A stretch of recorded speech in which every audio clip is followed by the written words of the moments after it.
that 2017 to now, I feel like communication is probably our strongest suit, and that's what we try to kind of tell our closer friends that are married, things of that nature, because at the end of the day, that's the foundation of your marriage. If you can't communicate with your partner, then you don't really got nothing. Yep. Right. Foundation of any relationship, really. Exactly. Friendship, everything. Right. Whatever. Yeah. Right. So is it safe to say that first year of marriage everybody preaches is always the worst?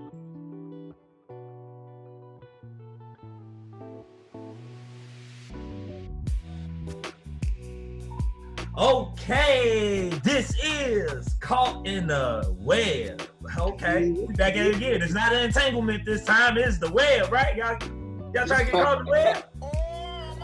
Man, this session is more about spreading the love, you know what I'm saying? We about we ain't about entanglements. So this is the Why Did I Get Married edition, and I want to introduce some people that are very special to me. You know, they became family, not only through, conversations, but we held a common interest. One I went to school with, Miss Olivia, and the other one I became a coach with.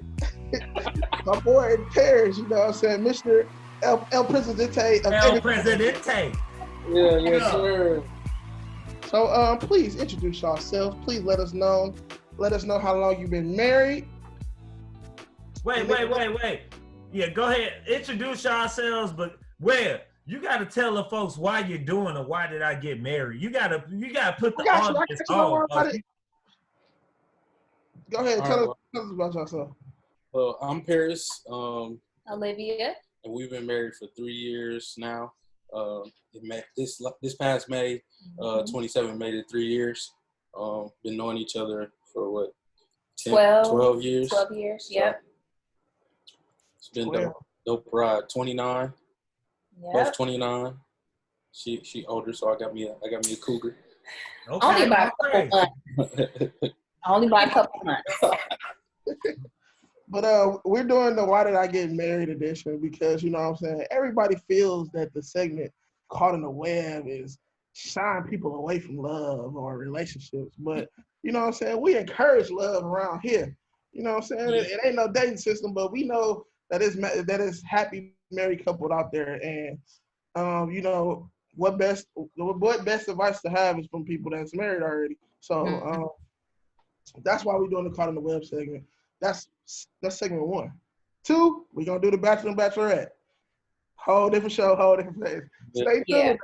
So I wanna start this off by telling us, you know what I'm saying, why you chose him, why you chose this cat, why you chose P. Why did I choose him? No, I'm just playing. They like that. Well, the dope thing about us is our families knew each other from the time that we were like pretty much born. Yeah. But me and Paris never met each other until we were 17. So our sisters knew of each other, our aunts, our moms, but me and Paris, we never met each other. Yeah. And then when we did meet, it was like fireworks right away. You want to give them the story? So just piggying on what you were saying, like, so, we got older, we were married, and then we found these pictures, and it's crazy, like one picture. Oh, no. She's not it, but I mean, so it's crazy. It's crazy. It was like, I was like, just awestruck from that. But we actually met at church. Mm-hmm. She was joining our church. She was a new member, blah, blah, blah. And you know how the church go, black church go. Everybody come meet the new members. So I seen her. I thought she was like 20-something at the time. So I'm like, let me go give her a church hug, quote unquote. Church hug. That boy said a church hug. Yeah, Define the church hug. I was like, let me go. Define the church hug. I had a little bit of space in it. I had a little it's like the front and you keep the tail out. Yeah. But I was like, I had to go see what's up. And then, long story short, found out, we were the same age, had similar interests. What really kicked it off was we had a drumline competition at King that year. That's all lost. Yeah. I didn't want to bring up that part. That's right. And it was most of the part for her. She was distracting me. So like during the competition, we was in the hallway caking and stuff like that. So I wasn't focused. But I ain't do bad. But anywho, yeah. So. But the real question, the reason I chose him was because he just was different than most of the guys that I had previously befriended. You know, I immediately felt that connection. I felt comfortable. I didn't feel like he had other agendas. You know, I was just myself around him. And I know that sounds really corny and cliche, but it's the truth. He was my best friend. And, you know, communication wasn't the best when we started out, but when we hit our groove, we was just rocking and rolling. So, yeah. You got it, Wes. Go ahead. Oh, yeah. So, you know, when getting married or when making the decision to get married, you know, was it that, you know, y'all gave yourself time to get to know each other, or y'all knew going into y'all marriage, like, look, this is where we at. These are some things that we're going to work on. No, but even before that, though, what made you, when did y'all know that y'all were the one for each other? When did y'all know that? So that goes back to circa 2014. So we was together, but we was still kind of like figuring it out. We was having like little rough patches here and there.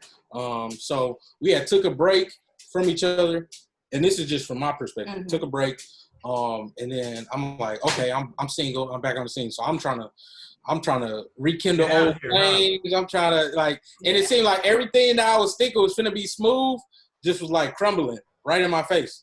And I'm like, I don't feel like having to relearn somebody, get to know them, all that stuff. Like, it's a waste of time. And even though we were young at the time, it's like, I don't feel like having to do that. When I already know that she's somebody that I want to spend the rest of my life with. And and even going back a year, it was confirmed the year before. I had a huge surgery. And when I woke up from the surgery, her face, my mom, my sister, those are the first three faces I seen. Helping me back to recovery. She was one of the main ones, washing my back. And at this time when she was doing those things, we was still head bumping each other's heads. So that was one of the key things right there that showed me like, yeah, this is the one. Mm-hmm. Nice. I forgot my question since you interrupted me, Tom. What? You jumped ahead. I know your question. You don't know your question. Was it? Go ahead. What was it? I don't remember. You asked them, well, why did they get married? No. Okay, now it came back. Thank you, Tom, for feeding it back. But my question was, you know, leading up into it, you know, y'all know y'all wasn't perfect. Mm-hmm. So what made y'all go through with the process of going ahead and going to the altar and being like, yes, I do. We gonna work on this. While we doing, I do.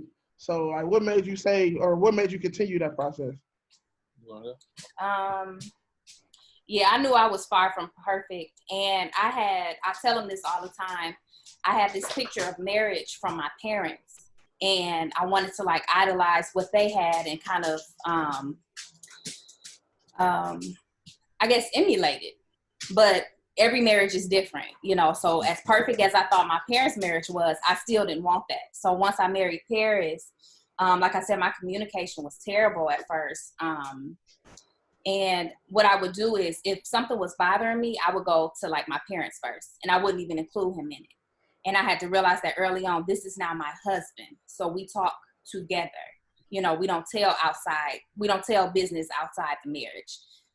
So just different things like that. But I knew that I couldn't do it with anybody else. So if I had the communication issues or, you know, little insecurities here and there, he was the one that I was going to be discussing it with. He was the one that I was going to try and work through it with. You know what I mean? It was worth the fight. So I knew he was the only one that could handle me, understand me. That communication, yeah, exactly. Everything. It's you know? so important. Yeah. Right. Yeah. Is that something y'all kind of learned on your own, or did y'all go through like premarital counseling or any kind of individual counseling and then counseling together to kind of learn the different areas you all need to work on individually? Well, it's crazy because like when we did premarital counseling, they told us like we had less problems than people who married for years, was older than us, married for years, things like that. But I mean, again, you figure out those things when you're in the storm. Mm-hmm. And I want to make it, storm is kind of a harsher word, but that's what I could think of at the time. Yeah. You know, that first year, you know, because we didn't live together prior to that. Mm-hmm. You know, I lived by myself, and then when we got married, that's when started living together. Mm-hmm. So during that time, you know, it was peachy. You know, we didn't go back to work because we was both teaching in MPS at the time. So we didn't go back to work. We just making big breakfasts in the morning, chilling, blah, blah, blah. But then you kind of hit that wall where you're like, okay, now I'm getting irritated by this little thing, getting irritated by this little thing.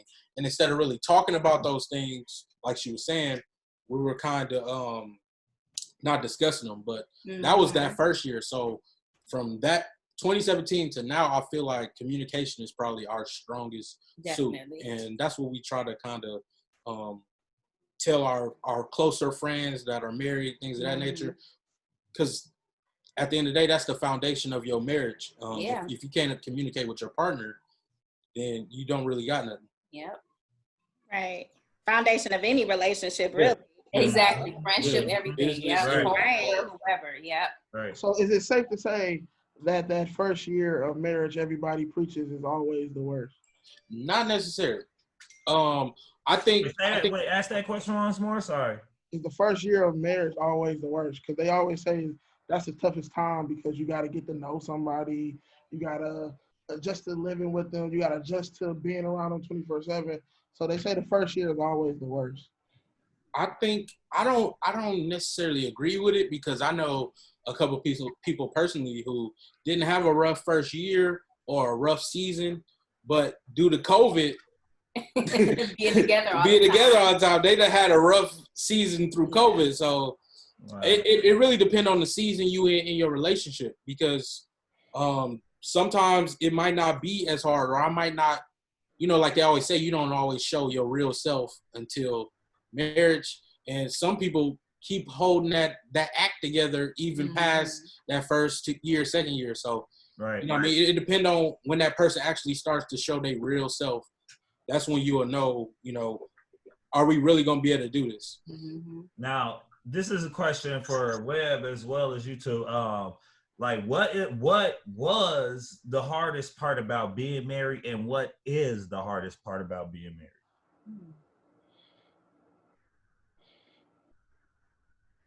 Webb?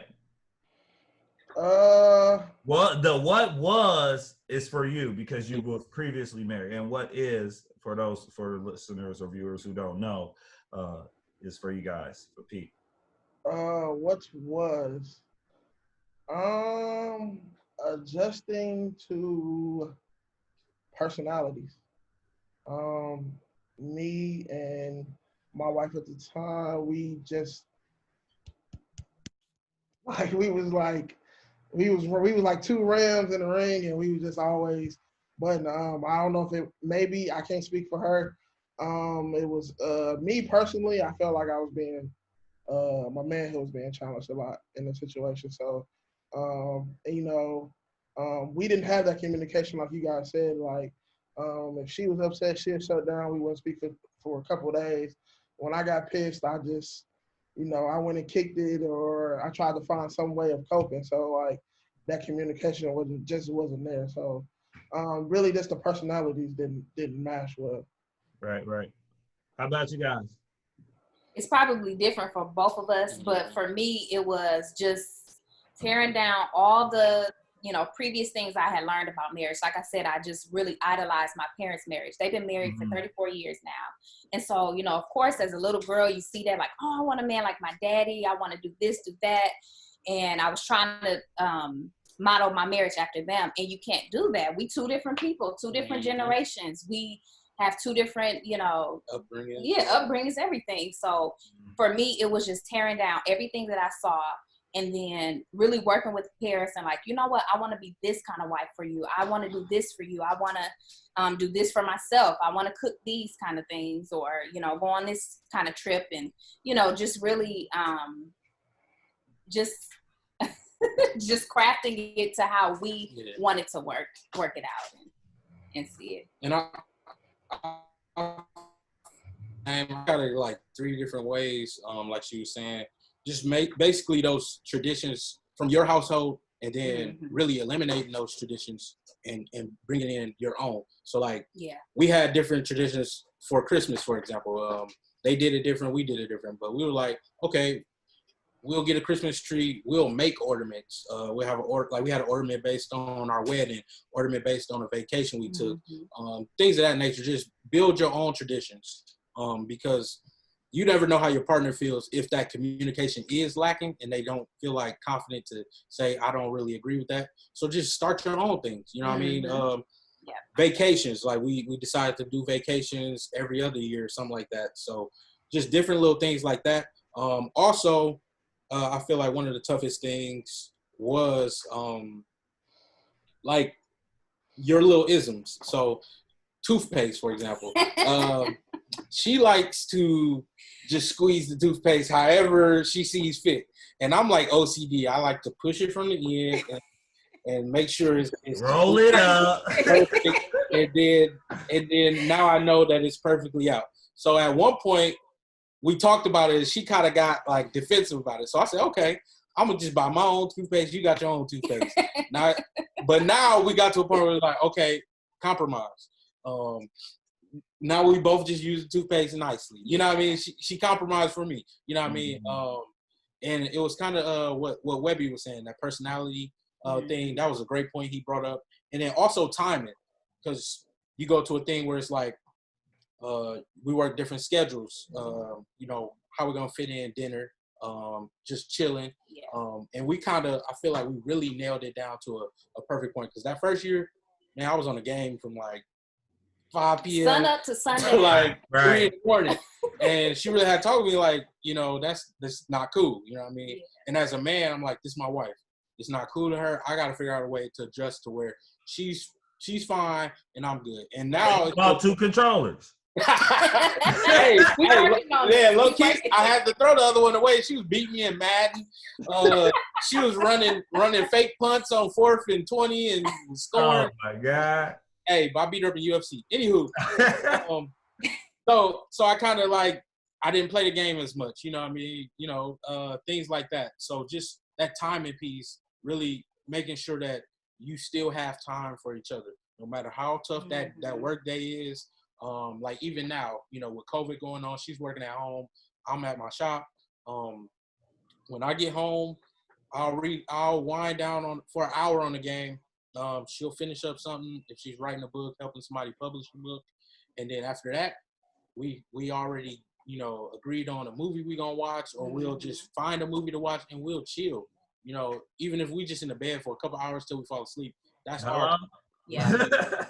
So people be like, why your phone, like, why you ain't respond to my text? Like, my phone on do not disturb from, and most people know this, that's close to me. My phone on do not disturb from 8:30 to 7 in the morning. So that's my love time. Yeah. Okay. You know what I mean? So it's just different things like that. Yeah. I think it's important that you acknowledge some of the ideologies we as women inherit, like from tradition, from society, and we kind of put those expectations on our partners, and sometimes, you know, transition into our husbands, what we think marriage should look like, what we're taught marriage should be, what we think a wife should be, what a husband should be doing. So I think it's really, you know, nice that you acknowledge that and that you guys went in the opposite direction, because it can work against you when you bring that into a marriage or any relationship, thinking this is what I expect, this is what it is, and not having any flexibility within that. So I think that's awesome. And then also, like, do you guys know each other's love language? Is that like important? I was gonna ask that, Hershey. That's a good question. I mean, we in sync. I know, that's what I said. That's a good question. Just knowing your partner's love language and, you know, like what bothers them, how to love on them, to them. Because sometimes it doesn't mean the same thing or look the same way to everybody. So how important is that in you all's marriage? It's very important. And unfortunately, that was one of the first things we kind of learned. And that can be a bad thing when you learn that first and you don't really learn how to love your partner in all things. You know what I mean? It kind of was like on a relational level, an affection level. Like we learned each other quickly that way. Yeah. You know what I mean? But on the emotional level, those things lacked. You know what I mean? And if you do, I feel like you should learn your partner on the emotional level before. That's going to heighten. That's going to heighten the physical, everything else. Yeah. So, like you were saying, that's probably communication and just knowing your partner inside and out. It's times where she don't say a thing. Like what that was like last week. It was like 5 a.m. She was looking sad, right? And I just woke up, and usually I'd be knocked out still. I'm like, "You all right?" And she, of course, she told me, I'm good. But later that day, she told me she was crying from something she saw, a video she saw on Facebook. And I'm like, she didn't say nothing, but I can just tell like she was disturbed. So that's what I'm talking. Like that's the piece. That's where you should invest your time at, fellas, first, because everything else will follow, and it'll be so seamless to where y'all know each other. Like I know when she ready to leave somewhere. I know, you know what I mean, when she ready with anything. So. Yeah. That's important to know when we ready to go, okay? Right. I mean, you still gonna be late, but it's okay. Web, since this is caught in the web, it wouldn't be me if I ain't asked him something that might get him caught in something. So, I was gonna stay away from it because I ain't that type of person, you know. No, you know what? I'm making this more like a game where me, you, and Hershey, we gonna ask them a question. This game is called "Do You Know Your Partner?" And so I started off with one question. This question is for P. What is her favorite meal? Chicken tenders with fries. She'll get it anywhere. Papados, steakhouse. We'll get chicken tenders. In any country. Any country. Okay. You can't go wrong with chicken tenders. Hey, man, who's at Papados? I'm like, come on, try this alligator tail. Blah, blah. Chicken tenders. Okay. I got the second question. Let's go. This one for you, Olivia. Okay. What is P favorite movie? Oh, he got like. Where the powder at? Where the powder? I'm gonna say Ready Player One. Yep. Okay. What did he say? What's the movie? Ready Player One. Oh, okay. Yeah. Okay. I'll watch that like every week. Yeah. She'd be like, "What you finna watch?" I was about to say, bring out the powder. You know what I'm saying? Y'all see that? Right. Yeah. I didn't expect you to say that one. Okay, so for P, what is Olivia's favorite thing to do for herself, like self-care or something she really would appreciate? Nails and pedicure, mani-pedi. She ain't going. She's going with the hair. Oh, no, she belling him out.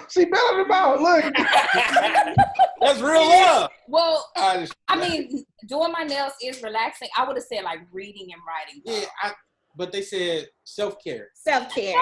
That's self-care. I did say I guess. Because that was gonna be my other option, but once I heard self-care, I'm like, okay, I see what you're saying. She'll paint her nails in an instance. Yeah. This is a perfect transition because for the simple fact, I do know you each have your own business ventures. You know, Paris, you're doing a design thing. You have your store. Olivia, she has a best-selling author. She's doing a thing, and the two have come together and combined to do a podcast called The Real Love. So please tell us what motivated you to do that podcast. I would say, well, it started off, a lot of people were saying we should have a YouTube channel, but I'm a little on the shy side. I was like, nah. So we should do something behind the scenes, which podcast is perfect because you just hear my voice. And I felt like we had a lot of people asking us, what do you do when this happens? Or what happened in your relationship and how did you respond to it? So I'm like, we should just make a podcast. We both agreed that we should make one and just answer all those questions we've gotten over the years. And just to be honest and real, you know, and it's a play off our last name. So I was like, this is perfect. So. Transparency. Mm-hmm. That's what's I up. feel like we haven't been around for a while, but we still got a little bit of knowledge in us. So. Okay. How many episodes in are you guys? We're about to launch season 2. Yeah. We just worked on getting a spot to set up the podcast equipment. That's everything. What's up, man? So that's finishing up right now. Yeah. And once that's we'll be bringing out season 2, relaunching season 2. So yeah, you can catch all our old episodes on the Real Love Podcast. Okay. Yeah, REEL. REEL. Yeah. Okay. And then are y'all on all the platforms? Yep. Yep, we're on Instagram at The Real Love Podcast, Facebook at The Real Love Podcast. We're not on Twitter, but we're on the Apple's podcast platform, iHeartRadio, Go crazy, Go Proud, Spotify, all those major platforms. Yep. Okay. That's what's up, y'all. That's what's Kind of up. love is being spread. You know what I'm saying? But my thing is, so my question to you: how do you support each other in your own individual ventures? Like it's easy to come together and support something that y'all doing together. How do y'all do that separately? You know, with P with your store, Olivia, you being the best-selling author. You know what I'm saying? Like how y'all support each other with that? That's actually also been one of our strongest things, support-wise. It's a lot of people when your pride is low, things of that nature. Even with a partner, you don't really want to see them succeed. I've seen people personally kind of shy away when they see their partner elevate in the job, the workforce, etc. But it's kind of like our gifts. It was like God placed our gifts together. She writes books. She pulled a gift out of me that I didn't know. So I went to school for graphic design, degree, blah, blah, blah. I work on my own. And it was maybe like 3 or 4 years ago. She was like, you should start doing book covers. And I'm like, if I don't feel strong in it, I'm not going to touch it. And I touched it, and I just kept telling them like, well, I'm your client that you should work on, just try it out. And you're already good at what you do, so why not try it out? And so that's all he does now is my book covers. Yep, the rest is history. That's what's up. That's probably one of the most beautiful things, is supporting your spouse in any venture. Yes. And it's a good thing to see. It's like equivalent to that kid looking for their parents after they scored a basket or something in the game. Like you looking in the crowd to see that one person, and you can always spot their eyes immediately. So in our day and age, that's via a share on Facebook, via a post, a random post. Like when I first bought my domain and got my website for my graphic design, she emailed. She was the first, and this is gonna stick with me forever. She was the first person emailed me, and it was just like a little love note, like it's not in vain, blah blah blah. I love you. You're doing awesome, blah blah blah. And this is probably the first time she heard it. Like I was emotional. I'm like it caught me off guard, but it was like just what I needed because I was taking a leap of faith. Just graduated, and I was just like, I'm just gonna bet on myself, and she was the first person to bet on me. So it was kind of perfect. That's love, man. Yo, hey, man, that's what's up, man. That black love. Thank you. This is the way, Tone, you brought this out of me. I was going to leave it alone. I really was. Tone brought it out of me. Olivia, has P ever been in the doghouse? Oh, yeah. How did he get out of it is the real question. It's the real question. Well, like you said, it was starting out, it was him always being on the video games. Like, I don't mind you having your, wind down time, your activity that you come home and you relax with. But it's like for 6-7 hours, unacceptable. And so, you know how pro-am be, man. It's my question. Or ladies, if you cook a meal and he come home and say that he ate already. Oh, no. That's a no-no. Hey. Hey, you don't supposed to say you ate, bro. Hey, you supposed to go in and what I do now is I just eat twice. On me. Hey. I'm gonna follow that up with another question too, Web, before we get up out of here. Hey, we good. Okay. This one a little spicy, you know. How long y'all been married? 3 years. 3 years. So, 3 years of marriage, sex could get a little dry or something. Do y'all like spice it up? Y'all switch it up or something? Hey. And then you gonna eat a cracker after that? Hey, we tell a P. What's the biggest body of water? Because we ain't nowhere close to Arizona. It ain't dry nowhere. Oh, shit.